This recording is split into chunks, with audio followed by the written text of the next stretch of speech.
آقا سلام، اصلا ندارم. یه مپ جدید اومده، بریم این مپ ببینیم چطوره. اینجا فرود اومدیم با این چتر خودمون. چتر که نه، اینا که زیر بغلتون هست. میام الان چت باز شد، اسم میکنیم پیش استنداف، همین چرخ فلک. با یکی اینجا دیدم با کری میخوام بزنم یه شاد و یه پس اسکاپ که خورد یه شاد و تمام. صدا پا میاد، این چیه؟ 40 رو گرفتم، بایدمت شدم بزن و بله زدمش. اونجا صدا پا میاد، کجا میزنه؟ یه شاد 2 شاد و تمام کارش.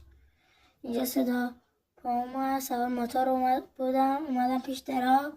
الان صدا پا اونور میاد، فکر کنم پیش اون یکی دراب. این خودت ویژه رو بزنیم. وای دیدمش، یواش. آها، چرا کمپری میکنی؟ نمیدونی من اینجا زشته. خواست کمپر کنی، میگفتی منم بیام. خب صدا تیر داره میاد، یارم اونجا تماس برن کمکش. دیدم یارم راه دور داره فاید میده، من لوکاس رو کشیدم، یکی زدم نشد، 2 خب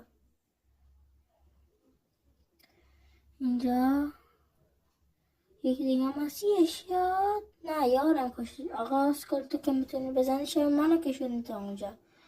و انگار نفر آخر که نه یارمی که کش. حالا نفر آخر مونده، میتونه آدم خیلی خطرناکی باشه.